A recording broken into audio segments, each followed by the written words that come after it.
നമസ്കാരം. നമസ്കാരം. തെരഞ്ഞെടുപ്പ് ഫലം വരുന്നതിന് ഇനി കേവലം 3 ദിവസം മാത്രമാണ് അവശേഷിക്കുന്നത്.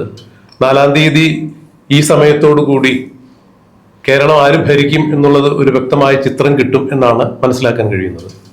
ഇതുവരെ പുറത്തു വന്ന എല്ലാ എക്സിറ്റ് പോൾ സർവേകളും UDF അനുകൂലമായി തന്നെയാണ് പ്രവചനം നടത്തിയിരിക്കുന്നത്. UDF 70 മുതൽ 90 വരെ എന്നാണ് പല എക്സിറ്റ് പോളുകളും പറഞ്ഞിരിക്കുന്നത്. അത്രയും സീറ്റ് കിട്ടി അധികാരത്തിൽ വരും എന്നാണ് പറയുന്നത്.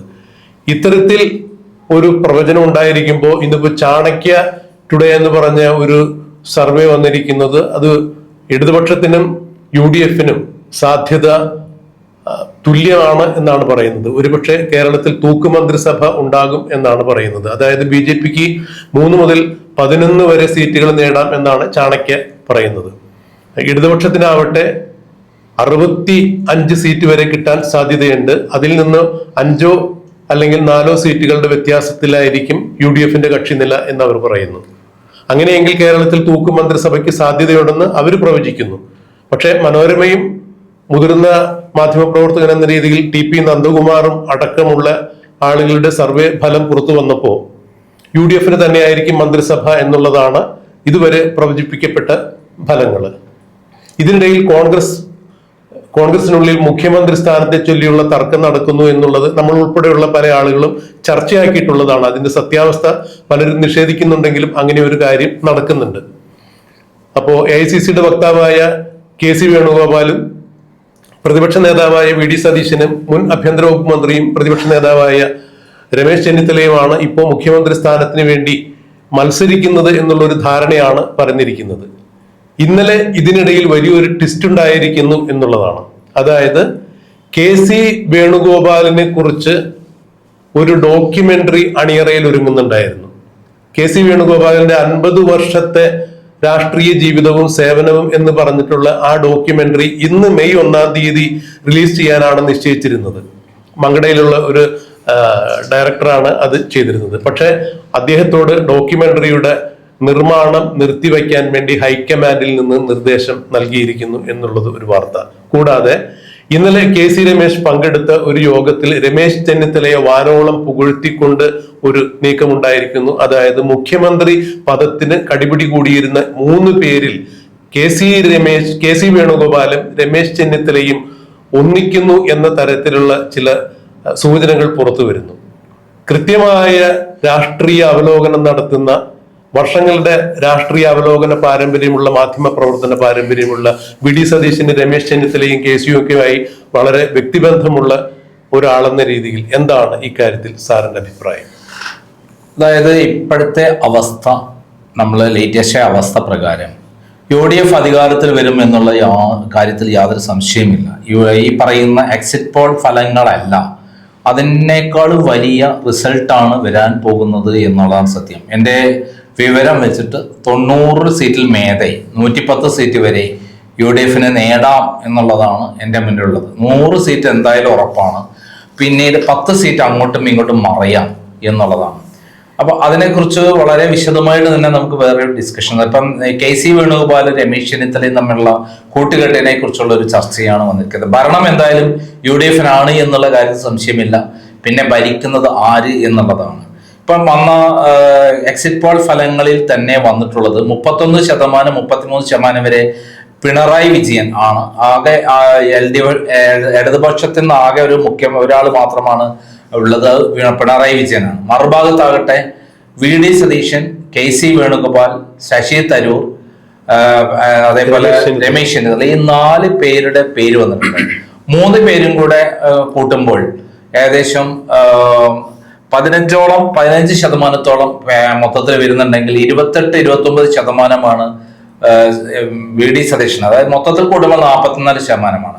അപ്പൊ VD സതീശനെ സംബന്ധിച്ചോളം എക്സിറ്റ് പോൾ ഫലങ്ങളിൽ തന്നെ കേരളത്തിൽ മുഖ്യമന്ത്രിയാകാൻ യോഗ്യതകൾ ആരാണെന്നുള്ളതിൽ പിണറായി വിജയൻ കഴിഞ്ഞാൽ പിന്നെ VD സതീശനാണ്. പിണറായി വിജയൻ ഇടതുപക്ഷത്തിന് ആകെ ഒരാൾ എന്നുള്ള രൂപത്തിൽ പിണറായി വിജയൻ മാത്രമുള്ളതുകൊണ്ട് ആണ് 31 ഉള്ളത്. മൊത്തം ഇവര് UDF-നാണെങ്കിൽ 44% ഉണ്ട്. അതിൽ തന്നെ VD സതീശന് 28% എന്ന് പറയുന്നത് ഇവര് 3 പേരും കൂടെ കൂട്ടിയാലും കൂടി 15%-അടുത്തേ വരുന്നുള്ളൂ. അതിന്റെ ഇരട്ടിയാണ് VD സതീശന്. അത് ജനപിന്തുണ VD സതീശനാണ്. പിന്നെ VD സതീശനാണോ അല്ലെങ്കിൽ രമേശ് ചെന്നിത്തലയാണോ അല്ലെങ്കിൽ KC വേണുഗോപാലോ നോക്കുമ്പോൾ ഈ 3 പേരും നന്നായിട്ട് കഴിവുള്ള നേതാക്കന്മാർ തന്നെയാണെന്ന് നമുക്ക് പറയാൻ പറ്റും. രമേശ് ചെന്നിത്തല നമുക്കറിയാം കഴിഞ്ഞ പ്രതിപക്ഷ നേതാവായിരുന്നു 2016 മുതൽ 2021 വരെ. അദ്ദേഹം കൊണ്ടുവന്നിട്ടുള്ള അഴിമതി കഥകൾ 1 അല്ല 2 അല്ല 3 അല്ല, ഏകദേശം നിരവധി സ്പ്രിംഗ്ലർ വിവാദം മുതൽ കടൽക്കൊള്ള മുതൽ ഇങ്ങോട്ടുള്ള മരമുറി മുതൽ എന്തെല്ലാം അഴിമതികളാണ് പുറത്തുകൊണ്ടുവന്നത്. പക്ഷെ അത് ഇംപ്ലിമെന്റ് ചെയ്യാൻ അദ്ദേഹം നിയമസഭയ്ക്കുള്ളിൽ മാത്രമേ ഒതുങ്ങിപ്പോയി. ജനങ്ങളിലേക്ക് ഉള്ള ബന്ധം അദ്ദേഹത്തിന് വിട്ടുപോയി. കോൺഗ്രസ്സുകാരുടെ അടിത്തട്ട് വരെയുള്ള പ്രവർത്തനങ്ങളിലേക്ക് ഇറങ്ങിച്ചെല്ലാനോ കോൺഗ്രസിനെ ശക്തിപ്പെടുത്താനോ അല്ലെങ്കിൽ 2016 തകർന്നുപോയ കോൺഗ്രസിനെ ഡെവലപ്പ് ചെയ്ത് മറ്റു കക്ഷികളുമായി ചേർത്ത് പിടിച്ച് അവർക്ക് വിശ്വാസം കൊടുത്ത് അടിത്തട്ടിലുള്ള ഒരു പ്രവർത്തനം നടത്താൻ പരാജയപ്പെട്ടതാണ് രമേശ് ചെന്നിത്തലയ്ക്ക് വരുന്ന അബദ്ധം. അതേസമയത്ത് അദ്ദേഹം മുമ്പ് ആഭ്യന്തരമന്ത്രിയായിട്ടുണ്ട്. ആ സമയത്ത് അദ്ദേഹം നമുക്കറിയാം കേരളത്തില് ഈ പലിശക്കാരെ മുഴുവൻ കള്ളപ്പലിശക്കാരെ മുഴുവൻ അകത്താക്കിയ ഒരാൾ, ഒരു വിട്ടുവീഴ്ച ഇല്ലാത്ത രൂപത്തിൽ എല്ലാത്തിനും പിടിച്ച് അകത്താക്കിയ ഒരാളായിരുന്നു. എന്നാൽ ബാർക്കോഴ വിവാദം വന്നോട് കൂടിയിട്ടാണ് അദ്ദേഹം വീണുപോയത്. ഓപ്പറേഷൻ കുബേരയിലൂടെ എടുത്ത അദ്ദേഹത്തിനുണ്ടായ പേരും പ്രശസ്തിയും മറ്റും ചെറുതൊന്നല്ല. ഭരിക്കാനുള്ള ഒരു മന്ത്രിയാവാനുള്ള കഴിവും മന്ത്രിയായിട്ടുള്ള കഴിവ് അദ്ദേഹത്തിന് കേന്ദ്രത്തിലും ഇവിടെയും ഉണ്ട്. മാത്രമല്ല MP ആയിട്ടുണ്ട്, ഭാഷ അറിയാം, ബഹുഭാഷാ പണ്ഡിതനാണ് അദ്ദേഹം. ഹിന്ദിയും ഇംഗ്ലീഷും ഒക്കെ തന്നെ അദ്ദേഹത്തിന് നന്നായിട്ട് അറിയാം. അദ്ദേഹം മിടുക്കനായ ഒരു ആളാണെന്നുള്ള കാര്യത്തിൽ യാതൊരു സംശയമില്ല. ഇനി KC വേണുഗോപാലിലേക്ക് തിരിഞ്ഞാൽ മുമ്പ് ഇവിടുത്തെ മന്ത്രിയായിരുന്നു. പിന്നീട് അദ്ദേഹം കേന്ദ്രത്തിലേക്ക് പോയി. ഇപ്പം രാഹുൽ ഗാന്ധിയുടെ വലങ്കയായ AICC ജനറൽ സെക്രട്ടറിയാണ്. അദ്ദേഹം നാഷണൽ ലെവലിൽ ഏറ്റവും ശ്രദ്ധിക്കപ്പെടുന്ന ആളാണ്. പക്ഷെ അദ്ദേഹത്തിന്റെ കീഴിൽ വന്ന പല ഇലക്ഷനിലും കോൺഗ്രസ് മുന്നണി തകർന്ന് തരിപ്പണമായി കൊണ്ടിരിക്കുകയാണ്. 5 ഇലക്ഷനാണ് ഇതിനു മുമ്പ് നടന്നത്. 5ലും കോൺഗ്രസ് തോറ്റു തൊപ്പിയിട്ടു. അവിടെയൊന്നും കോൺഗ്രസിനെ ജയിപ്പിച്ചു കൊണ്ടുവരാൻ ഉള്ള പ്രാപ്തി അദ്ദേഹത്തിന് ഉണ്ടായില്ല എന്നുള്ളത് വളരെ പ്രധാനപ്പെട്ടതാണ്. കോൺഗ്രസ് എന്ന സംഘടനയ്ക്ക് ഒരു പുനരുജ്ജീവനം കൊടുക്കാൻ KC വേണുഗോപാലിന് സാധിച്ചില്ല എന്നുള്ളൊരു വലിയ ന്യൂനത തന്നെയാണ്. അതായത് മഹാരാഷ്ട്രയിലും ഹരിയാനയിലും ഹിമാചൽ പ്രദേശിലും അതേപോലെ ഛത്തീസ്ഗഡിലൊക്കെ കോൺഗ്രസിന് ശക്തി കേന്ദ്രങ്ങളായിരുന്നു. മധ്യപ്രദേശിലടക്കം എന്തുകൊണ്ട് അവിടെ തിരിച്ചു വരാൻ പറ്റിയില്ല? അപ്പൊ അടിത്തട്ട് വരെ പ്രവർത്തിക്കാൻ കഴിവുള്ള ഒരാളാണ്, ആളുകളെ കണ്ടെത്താൻ കഴിവുള്ള ആളാണെന്നാണ് അദ്ദേഹത്തിന്റെ പരസ്യം. കേരളത്തിൽ നിയമിച്ച ഇലക്ഷൻ നിർത്തിയ ആളുകളൊക്കെ അദ്ദേഹം സർവേ നടത്തി പഠിച്ചിട്ട് കൊണ്ടുവന്ന ആണെന്നാണ് പറയുന്നത്. അങ്ങനെയാണെങ്കിൽ ഏറ്റവും അധികം അദ്ദേഹം വിജയിക്കേണ്ടിരുന്നത് മഹാരാഷ്ട്രയിൽ 48 സീറ്റിൽ, ലോക്സഭാ സീറ്റിൽ 38 സീറ്റും ലോക്സഭാ സീറ്റിൽ കോൺഗ്രസും ശിവസേനയും കൂടെ നേടിയത്. പക്ഷെ നിയമസഭാ സ്ഥലത്ത് വന്നപ്പോൾ തകർന്നു തരിപ്പണമായി പോയില്ലേ. അതേപോലെ ഹിമാചൽ പ്രദേശിൽ അതേപോലെ തന്നെയായിരുന്നില്ലേ. ഈക്വൽ ഫൈറ്റ് ആയിരുന്നു. കൂടുതൽ സീറ്റ് UDF കോൺഗ്രസിനാണ് കിട്ടിയിരുന്നത്. പക്ഷെ ഇലക്ഷൻ വന്നപ്പോൾ അവിടെ കൊണ്ടുപോയത് ആരാണ്? BJP അല്ലേ. അപ്പൊ എവിടെയോ അദ്ദേഹത്തിന് പാളിച്ചകളുണ്ട്, അദ്ദേഹത്തിന് നേതൃത്വ പാഠക്കുറവുണ്ട്. നേതൃത്വ പാഠവ് കുറവുള്ള ഒരാള് കേരളത്തിൽ കേരളത്തിൽ CPM കോൺഗ്രസിനെ കൊണ്ടുവന്നു എന്ന് പറയുന്നത് പൂർണ്ണമായി ശരിയല്ല. അദ്ദേഹം സഹായിച്ചിട്ടുണ്ട്, അദ്ദേഹത്തിന്റെ ഡ്യൂട്ടിയാണ്. കേരളത്തിൽ ആവശ്യമുള്ള ഫണ്ട് എല്ലാവർക്കും എത്തിച്ചു കൊടുത്തു എന്നുള്ളതാണ് പറയുന്നത്. ഫണ്ട് എത്തിച്ചു കൊടുത്താണെങ്കിൽ BJPക്കാണ് കേരളത്തിൽ ഏറ്റവും കൂടുതൽ ഫണ്ട് ഇറങ്ങിയത് ഇത്തവണ. പിണറായി വിജയനാണ് 3000 കോടിയും BJPക്ക് 1000 കോടിയും. ഇവർക്കെല്ലാം കൂടി ആയിട്ട് ഞാൻ മനസ്സിലാക്കുന്നത് മൊത്തത്തില് 240-250 കോടിയോ അല്ലെങ്കിൽ കോൺഗ്രസ്സുകാർക്ക് മാത്രം 200 കോടിയാണ് കേരളത്തിൽ ഇറങ്ങിയിട്ടുള്ളത് എന്നാണ് ഞാൻ മനസ്സിലായത്. ഒരാൾക്ക് 2 കോടിയൊക്കെയാണ് ഇറങ്ങിയിട്ടുള്ളത്. അപ്പം പണം കൊണ്ടാണെങ്കിൽ എന്തുകൊണ്ട് മഹാരാഷ്ട്രയെ ജയിപ്പിച്ചില്ല, എന്തുകൊണ്ട് ഹിമാചൽ പ്രദേശ് ജയിപ്പിച്ചില്ല? അത് ചോദ്യമാണ്. ഇപ്പൊ ഇവിടുത്തെ കാര്യം എന്ന് പറയുന്നത് 2016 മുതൽ 2021 ഈ കേരളത്തിലെ സമ്പൂർണമായ പരാജയമായിരുന്നു. കേരളത്തിൽ UDFന് ആത്മവിശ്വാസി ഉണ്ടായിരുന്നത്. UDFന്റെ പ്രവർത്തകർക്ക് ഇനി മുന്നോട്ടില്ല, കഴിഞ്ഞു എന്നാണ് കരുതിയത്. എന്നാൽ അവിടെയാണ് പ്രതിപക്ഷ നേതാവായിട്ട് VD സതീശൻ വരികയും അദ്ദേഹം ഏറ്റെടുത്ത ശേഷം അദ്ദേഹം പാർട്ടി തലത്തിൽ അടിത്തട്ട് വരെ പ്രവർത്തിക്കുകയും ഓരോ ഇലക്ഷനിലും അദ്ദേഹം കൃത്യമായി ഇറങ്ങി പ്രവർത്തിച്ച് ഓരോ മേഖലയിലുള്ള ആളുകളെ, സംഘടനകളെ, സമുദായ സംഘടനയായാലും അല്ലാത്ത സംഘടനകളായാലും അതേപോലെ പാർട്ടിയുടെ അടിത്തോട്ട് ബൂത്ത് തലത്തിലാണെങ്കിലും അദ്ദേഹം നേരിട്ട് പോയി മീറ്റിങ്ങുകൾ നടത്തുകയും ആ മേഖലകളെ എല്ലാവരും കൂട്ടിയോജിപ്പിച്ചുകൊണ്ട് അദ്ദേഹം തന്നെ നേതൃത്വം കൊടുത്തിട്ടാണ് തൃക്കാക്കരയിൽ പിണറായി വിജയന്റെ നേതൃത്വത്തിലുള്ള 20 അംഗ മന്ത്രിസഭ മൊത്തത്തിൽ അവിടെ ഒന്ന് പ്രവർത്തിച്ചിട്ടും ദിവസങ്ങളോളം പ്രവർത്തിച്ചിട്ടും അദ്ദേഹം ഒറ്റയ്ക്ക് നേതൃത്വം കൊടുത്തിട്ടാണ് അവിടെ 25,000 വോട്ടിലേക്ക് കുതിച്ചു കയറ്റിയത്. അതേപോലെ തന്നെയാണ് പുതുപ്പള്ളിയിലും 9,000 വോട്ടുള്ള സ്ഥലത്ത് 37,000 38,000 വോട്ടിലേക്ക് ഭയങ്കര 5 ഇരട്ടി ഇതിലേക്ക്. അതേപോലെ തന്നെയാണ് പാലക്കാട്. സാർ അതാണ് ഒരു എടുത്തു പറയേണ്ടത്, ഞാൻ ഇടപെടുകയല്ല. ഇപ്പൊ പുതുപ്പള്ളിയിലും തൃക്കാക്കരയിലും ഒക്കെ പി ടി തോമസിന്റെ അല്ലെങ്കിൽ ബഹുമാനായ ഉമ്മൻചാണ്ടിയുടെ ഒക്കെ ദേഹവിയോഗത്തെ തുടർന്ന് നടന്നൊരു തെരഞ്ഞെടുപ്പിൽ കുറച്ച് സിമ്പത്തിക്ക് വോട്ടുകൾ കിട്ടിയിട്ടുണ്ടാവും. പക്ഷേ പാലക്കാട് നടന്ന ഉപതെരഞ്ഞെടുപ്പിൽ നേടിയ വിജയം അത് ഐതിഹാസികമായ വിജയം തന്നെയാണ്. അതും അദ്ദേഹത്തിന്റെ ഇതാണ്. അദ്ദേഹം വളർത്തിയെടുത്ത ആൾക്കാരുണ്ട്. രാഹുൽ മാങ്കൂട്ടായാലും ഷാഫി പറമ്പിലായാലും അവരൊരു രണ്ടാം നിരയെ വളർത്തിക്കൊണ്ടുവന്നതിൽ നന്നായി പങ്കുവച്ചത് വി ഡി സതീശനാണ്. അവിടെ 18,000-ഓളം വോട്ട്, 3,000 വോട്ട് നിന്ന് 18,000-ലേക്ക് വെച്ചു. അവിടെ BJPക്ക് ശക്തമായ പേരുള്ള സ്ഥലത്താണ് അത് അട്ടിമറി വിജയം നേടിയിട്ടുള്ളത്. എന്തിന് ചേലക്കരയിൽ 40,000 വോട്ടുള്ള സ്ഥലത്ത് 12,000 വോട്ടേക്ക് കുറയ്ക്കാൻ പറ്റി ഒറ്റ ഇലക്ഷൻ കൊണ്ട്. അതേ സമയത്ത് നിലമ്പൂരിലാകട്ടെ ഒരൊറ്റ ശക്തമായ നിലപാടെടുത്ത് PV അൻവറെ മാറ്റി നിർത്തി ഒറ്റയ്ക്ക് നിന്ന് അവിടെ നിന്ന് വിജയിക്കാനുള്ള 12,000 വോട്ടിന് അവിടെ ജയിക്കാനുള്ള പ്രാപ്തി ഉണ്ടാക്കിയത്. അതായത് കോൺഗ്രസിന് ഒരാളിനെയും കീഴിലല്ല ഞങ്ങൾ, മറ്റുള്ളവരെ ഭീഷണിക്ക് വഴങ്ങില്ല, PV അൻവറിനൊന്നും ഭീഷണിക്ക് വഴങ്ങില്ല, ഞങ്ങൾക്ക് ശക്തിയുണ്ട്, ഞങ്ങൾക്ക് അതുകൊണ്ട് വിജയിക്കാൻ പറ്റും എന്ന് തെളിയിച്ചുള്ള ഒരാളാണ്. അഭിമാനം കാത്തു സൂക്ഷിച്ചുള്ള നേതാവാണ് വി ഡി സതീശൻ. അതിനുശേഷം നടന്ന ലോക്സഭയാണെങ്കിലും തദ്ദേശ സ്വയംഭരണ തെരഞ്ഞെടുപ്പാണെങ്കിലും പിന്നീട് നടന്ന പൊതുയുഗ യാത്രയാണെങ്കിലും ഓരോ ഘട്ടങ്ങളിലും കേരളത്തിലെ കോൺഗ്രസിനെയും UDF-നെയും ശക്തമായി മുന്നോട്ട് നയിച്ച് ഇതൊരു ജനപ്രവാഹമാണ് UDF-ലേക്ക് എന്നുള്ള നിലയിലേക്ക് വരികയും കമ്മ്യൂണിസ്റ്റ് പാർട്ടിയിൽ നിന്നടക്കം നല്ലവരായ ആളുകളെ ഇതിലേക്ക് വന്ന് പ്രവർത്തിക്കാനുള്ള പ്ലാറ്റ്ഫോം ആക്കി മാറ്റുകയും ചെയ്തു. അങ്ങനെ ഇവിടെ UDF ഇപ്പോൾ ഉറപ്പായിട്ടും UDF വിജയിക്കും എന്നുള്ളത് എല്ലാവരും പ്രവചിക്കാനുള്ള ഘട്ടം എത്തിയിരിക്കുന്ന. എക്സിറ്റ് പോൾ മുഴുവൻ ഒരു 99% UDF-ന് അനുകൂലമാണ്. ഇനി യഥാർത്ഥ ഫലങ്ങൾ വരുമ്പോൾ നമ്മൾ കഴിഞ്ഞ തവണ കണ്ടതാണ്, യഥാർത്ഥ ഫലങ്ങളിൽ ആരും തന്നെ 99 സീറ്റ് LDF-ന് കിട്ടുമെന്ന് പറഞ്ഞിട്ടില്ല.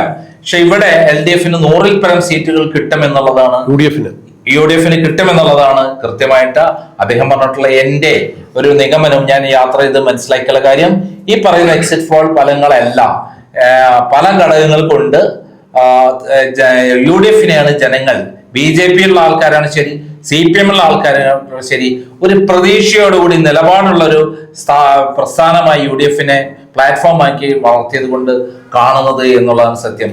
അത് അധികം താമസിയാതെ നമുക്ക് മനസ്സിലാകും. 3 ദിവസം കൂടിയേ ഉള്ളൂ. അപ്പൊ ഈ സന്ദർഭത്തിൽ മുഖ്യമന്ത്രി ആര് എന്നുള്ള ചർച്ച ഇവിടെ കൊണ്ടുവന്നത് ആരാണ്? കെ സുധാകരനാണ് പ്രധാനമായിട്ട്. കെ സുധാകരൻ എന്താണ് ചെയ്തത്? മുമ്പത്തെ സംസ്ഥാന പ്രസിഡന്റാണ് കോൺഗ്രസിന്റെ.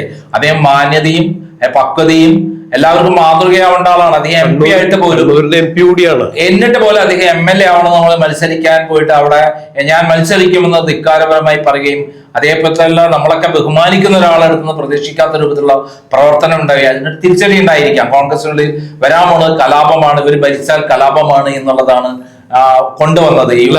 അങ്ങനെ ഒരു തരത്തിലുള്ള ഒരു സംസാരത്തിന് വഴിവെക്കുന്ന രീതിയായി അത് മാത്രമാണ് ഒരു കരടായിട്ട് വന്നത്. ആ കരടില്ലായിരുന്നെങ്കിൽ UDF ഒറ്റക്കെട്ടായി മുന്നോട്ട് പോവുകയായിരുന്നു. മാത്രമല്ല ഇപ്പുറത്ത് അതിന് ശേഷം ആണ് ഇലക്ഷൻ കഴിഞ്ഞപ്പോ തന്നെ KC വേണു ആദ്യം രമേശ് ചെന്നിത്തല മുഖ്യമന്ത്രി ആവണമെന്ന് പറഞ്ഞു, KC വേണുഗോപാൽ മുഖ്യമന്ത്രി ആവണമെന്ന് പറഞ്ഞു. അതും അദ്ദേഹത്തിന്റെ സൃഷ്ടിയാണ്. അല്ല സാർ, അവിടെ മറ്റൊരു കാര്യം കൂടി ഇപ്പൊ നമുക്ക് പറയാം. ഇന്നിപ്പോ ഈ KC വേണുഗോപാലിന്റെ ഗുണഗണങ്ങൾ വാഴ്ത്തിപ്പാടുന്ന അല്ലെങ്കിൽ അദ്ദേഹത്തിന്റെ 50 വർഷത്തെ രാഷ്ട്രീയ ജീവിതവും സേവനങ്ങൾ എന്ന് പറഞ്ഞ ഡോക്യുമെന്ററി നിർത്തിവെച്ചു എന്ന് പറയുന്നത് പോലെ അതിനു മുമ്പായിക്കൊണ്ട് തന്നെ KC വേണുഗോപാൽ ഒരു വെടിപൊട്ടിച്ചിട്ടുണ്ടായിരുന്നു. അതായത് കേരളത്തിൽ തെരഞ്ഞെടുപ്പിൽ മത്സരിക്കാത്ത നേതാക്കൾ കേരളത്തിൽ UDF-ന് ഭരണം കിട്ടുകയാണെങ്കിൽ ഭരണ സാരഥ്യത്തിലേക്ക് വരാൻ സാധ്യതയുണ്ട്, അത് തള്ളിക്കളയാൻ പറ്റില്ല എന്ന് പറഞ്ഞ ആദ്യ വെടി പൊട്ടിച്ചത് വേണുഗോപാൽ തന്നെയാണ്. അതായത് മുഖ്യമന്ത്രി സ്ഥാനത്തെ കുറിച്ചുള്ള കലഹത്തിന് ആദ്യ വഴിമരുന്നിട്ടത് വേണുഗോപാൽ തന്നെയാണ്. അദ്ദേഹം ചെയ്യേണ്ടത് എന്താണ്? ഇവിടെ കേരളം UDF വിജയിക്കും, അവിടെ ആ സമയത്ത് തീരുമാനിക്കും, ഹൈക്കമാൻഡ് തീരുമാനിക്കും. അദ്ദേഹം നേതൃത്വത്തിലുള്ള ആളാണ്. വേലി തന്നെ തിന്നാ തുടങ്ങി കഴിഞ്ഞാൽ എന്ത് ചെയ്യും? അദ്ദേഹം തന്നെയാണ് നേതൃത്വത്തിന്റെ ആള്, അദ്ദേഹം തന്നെയാണ് ഇവിടെ നയിക്കാൻ പോണെന്ന് സ്വയം ഡിക്ലെയർ ചെയ്താൽ എന്ത് ചെയ്യും? തമ്മ് തല്ലിക്കാനുള്ള വഴിയാണ്. ഇവിടെ തമ്മിൽ തല്ലിക്കലില്ല, UDF ഒറ്റക്കെട്ടാണ്. അതിനുള്ളിൽ വിഷം കുത്തിവെക്കുകയാണ്, അദ്ദേഹം അതിനോട് ഭിന്നിപ്പുണ്ടാക്കുകയാണ് ശരിക്കും പറഞ്ഞാൽ KC വേണുഗോപാൽ. സാർ, ഒരു രാഷ്ട്രീയ നിരീക്ഷകൻ എന്ന രീതിയിൽ നമ്മുടെ പരിമിതമായ രാഷ്ട്രീയ അവബോധം വെച്ചുകൊണ്ട് ഞാനൊരു കാര്യം സംശയരൂപേണ സാറിനോട് ചോദിക്കുകയാണ്. ഇപ്പോ രമേശ് ചെന്നിത്തല തന്റെ 40 വർഷത്തെ രാഷ്ട്രീയ ജീവിതവും സേവനങ്ങളും ഉൾക്കൊള്ളിച്ചുകൊണ്ട് ജനകീയ യാത്ര എന്ന് പറഞ്ഞൊരു പോഡ്കാസ്റ്റ് അത് ആരംഭിക്കുകയുണ്ടായി. അത് അങ്ങനെയാണെന്നുണ്ടെങ്കിൽ ഈ തെരഞ്ഞെടുപ്പിന് മുൻപല്ലേ അത് വേണ്ടത്? അതുപോലെ KC വേണുഗോപാലിന്റെ 50 വർഷത്തെ രാഷ്ട്രീയ ജീവിതവും സേവനങ്ങളും എന്നുള്ള ഡോക്യുമെന്ററിയൊക്കെ ഈ തെരഞ്ഞെടുപ്പിന് മുൻപല്ലേ ജനങ്ങളുടെ ഇടയിലേക്ക് അത് വിടണ്ട? അതൊക്കെ ഉണ്ടായിക്കൊടാവുന്ന ഒരു പ്രശ്നമല്ല. പക്ഷെ അവരുടെ സംഭാഷണങ്ങളിൽ നിന്ന്, അവരുടെ പ്രവർത്തനങ്ങളിൽ നിന്ന്, അവരെ കൂടെയുള്ള ആൾക്കാർ തന്നെ, DCC സെക്രട്ടറി തന്നെ രമേശ് ചെന്നിത്തലയ്ക്ക് വലിയ പരസ്യം കൊടുത്തിട്ട് 50 വർഷത്തെ അദ്ദേഹത്തിന്റെ വർക്കിനെ കുറിച്ചിട്ടുള്ള ഒരു പ്രത്യേക പതിപ്പ് തന്നെ ഇറക്കുകയുണ്ടായി. അതൊക്കെ നാണക്കേടാണ്. രമേശ് ചെന്നിത്തലയെ തന്നെ ഇല്ലാതാക്കുന്ന പരിപാടിയാണ്. രമേശ് ചെന്നിത്തല നമ്മള് വിലയും നിലയുള്ള ആളാണ്. കേരളത്തിലെ ഏറ്റവും മുതിർന്ന നേതാവാണെന്ന് ഞാനൊക്കെ ഏറ്റവും അധികം ബഹുമാനിക്കുന്ന ഒരാളാണ്. എനിക്ക് ലാവ്ലിൻ കേസിലേക്ക് ഏറ്റവും അധികം ഫൈറ്റ് ചെയ്യാൻ ഏറ്റവും പിന്തുണ നൽകിയുള്ള ആളാണ്. ഈ തെരഞ്ഞെടുപ്പിന്റെ തിരക്കിനിടയിലും സാറിന് അദ്ദേഹം അഭിമുഖം അനുവദിച്ചിട്ടുണ്ടായി. അദ്ദേഹം അഭിമുഖം തന്നിരുന്നു. അദ്ദേഹം ഇവിടെ വെച്ച് എറണാകുളത്ത് വെച്ചിട്ട് അദ്ദേഹം എനിക്ക് ഗസ്റ്റ് ഹൗസിൽ ഇന്റർവ്യൂ തന്നിരുന്നു. തിരക്കിനിടയിൽ അദ്ദേഹം എനിക്ക് തന്നിരുന്നു. ഞാൻ അതിലൊക്കെ തന്നെ അദ്ദേഹത്തോട് നമുക്ക് ഇതുണ്ട്, നന്ദിയുണ്ട്. പക്ഷെ അങ്ങനെയല്ല, നമ്മളെ മുന്നിൽ സത്യത്തെ അംഗീകരിക്കുക എന്നുള്ളതാണ്. ആരാണോ ഈ കഴിഞ്ഞ 5 വർഷം UDF ഒന്നുമില്ലാത്ത UDF അവിടെ നിന്ന് പിടിച്ചുയർത്തി വിശ്വാസം കൊടുത്ത്, ആത്മവിശ്വാസം കൊടുത്ത് അണികളെ സജ്ജമാക്കി, അതിനകത്തുള്ള കക്ഷികൾക്ക് പൂർണ്ണമായി കൂട്ടിച്ചേർത്ത് ഒരുമിച്ച് നിന്നിട്ടാണ് നമ്മൾ ടീം യൂണിഫാണ് എന്നൊരു ഒരു പ്രധാനപ്പെട്ട മുദ്രാവാക്യം കൊണ്ടുവന്ന് ഇവിടെ വരെ എത്തിച്ചത്. അത് രമേശ് ചെന്നിത്തലയല്ല, അത് KC വേണുഗോപാലല്ല, അത് VD സതീശനാണ് എന്നുള്ള കാര്യത്തിൽ നേരിട്ട് അറിവുകൊണ്ടാണ് ഞാൻ പറയുന്നത്. സതീഷിനോടോ ക്യാപ്റ്റൻസിക്ക് അവകാശം VD സതീശന് തന്നെയാണ്. എനിക്ക് VD സതീഷിനോടോ അല്ലെങ്കിൽ KC വേണുഗോപാലിനോടോ അല്ലെങ്കിൽ രമേശ് ചെന്നിത്തലയോടോ പ്രത്യേക ആ കാര്യത്തിൽ ഇതില്ല. ആരാണോ കൃത്യമായി പ്രവർത്തിച്ചിട്ടുള്ളത് അത് വിശകലനം ചെയ്ത് നോക്കുമ്പോൾ ഇവിടെ VD സതീശൻ തന്നെയാണ് പ്രവർത്തിച്ചിട്ടുള്ളത്. അതുകൊണ്ടാണ് അദ്ദേഹത്തിന് ജനപിന്തുണയുള്ളത്. അതുകൊണ്ടാണ് K സുധാകരൻ ഒരു FB പോസ്റ്റ് ഇട്ടപ്പോൾ 10,000 അതിൽ കമന്റ് ചെയ്തത് VD സതീശന് അനുകൂലമായിട്ട്. അവസാന കമന്റ് ബോക്സ് അടച്ചു പൂട്ടേണ്ടി വന്നു. അതുകൊണ്ടാണ് നമ്മളെ മുസ്ലിം ലീഗ് കൃത്യമായി പറഞ്ഞിരിക്കുന്നു. അതിന്റെ നേതാവായ സാദിഖ് അലി ശിഹാബ് തങ്ങൾ പറഞ്ഞത് ജനപിന്തുണയുള്ള, ജനങ്ങളുടെ പിന്തുണയുള്ള ജനവികാരമാണ് മാനിക്കുക. ജനവികാരമാണെങ്കിൽ VD സതീശനാണ് മുഖ്യമന്ത്രിയായി വരേണ്ടത്. വേറെ ആർക്കും അതിനകത്ത് സ്ഥാനമില്ല. അപ്പൊ VD സതീശനും രമേശ് ചെന്നിത്തലയും ഒന്നിച്ചുകൊണ്ട് മുന്നോട്ട് പോവുകയാണ് വേണ്ടത്. KC വേണുഗോപാൽ ഡൽഹിയിൽ നിന്ന് ഇന്ത്യ ACC നിയന്ത്രിക്കട്ടെ, മറ്റു സംസ്ഥാനങ്ങളിൽ നേട്ടമുണ്ടാക്കാൻ നോക്കട്ടെ. കേരളം അല്ലാതെ ആസാം ഒന്ന് സ്വന്തമായി പിടിക്കട്ടെ, അതല്ലേ കാണേണ്ടത്. ആസാമും പുതുച്ചേരിയും ഒക്കെ തമിഴ്നാട് എന്തായാലും ഉണ്ട്. ആസാം ഒന്ന് പിടിച്ചു കാണിച്ചാൽ മതി. പുതിയ എക്സിറ്റ് പോൾ സർവേ ഫലം വരുമ്പോ ആസാമൊക്കെ BJP തൂത്തുവാരും എന്ന് തന്നെയാണ് പറഞ്ഞിരിക്കുന്നത്. എന്തിനും ബംഗാളിൽ ഒരു 50 സീറ്റ് പിടിച്ച് മമതയോടൊപ്പം കൂട്ട ഉത്തരവാദിത്തോടെ ഭരിക്കട്ടെ. അപ്പൊ എന്തായാലും ഈ മുഖ്യമന്ത്രി ചർച്ചകള് അനാവശ്യമായ വിവാദത്തിലേക്ക് പോകുന്നു. കേരളത്തിൽ UDF അനുകൂലമായി വോട്ട് ചെയ്തിട്ടുള്ള UDF-കാർ അല്ലാത്ത ആളുകൾക്ക് പോലും ഇപ്പൊ ഒരു അപമതിപ്പുണ്ടാക്കുന്ന തരത്തിലുള്ള ഈ പ്രവർത്തനങ്ങള് UDF നേതാക്കള് നിർത്തണം. കോൺഗ്രസിന് ഭരണം കിട്ടുകയാണെങ്കിൽ ശക്തയുക്തമായ ഒരു ഭരണം കാഴ്ചവെക്കാൻ UDF സാധിക്കണം. ബാക്കി എല്ലാ മണ്ഡലങ്ങളിലും അല്ലെങ്കിൽ മറ്റുള്ള രാജ്യത്തെ വിവിധ മേഖലകളിൽ സ്വാതന്ത്ര്യത്തിന് ശേഷം എന്തായിരുന്നുവോ കോൺഗ്രസിന്റെ രീതി, ആ രീതിയിലേക്ക് കോൺഗ്രസിനെ കൊണ്ടുവരാൻ AICC ജനറൽ സെക്രട്ടറി ആയ വേണുഗോപാലിനും അതുപോലെ തന്നെ രമേശ് ചെന്നിത്തലയും VD സതീശനും എല്ലാം ഒരുമിച്ച് ചേർന്നുള്ള ഒരു കൂട്ടായ ഭരണം തന്നെയാണ്, അല്ലെങ്കിൽ ഒത്തൊരുമയോടുകൂടിയുള്ള ഒരു UDF ജനങ്ങൾ പ്രതീക്ഷിക്കുന്നത്. അതിന് ഏതെങ്കിലും തരത്തിൽ ഭംഗം വരികയാണെങ്കിൽ ഇന്നത്തെ LDF ഉണ്ടാകും എന്ന് എക്സിറ്റ് പോൾ പ്രവചനം പോലെ നാളെ കേരളത്തിൽ UDF അവസ്ഥയും മാറും. അങ്ങനെ മാറാതിരിക്കട്ടെ എന്ന് നമുക്ക് ആശംസിക്കാം.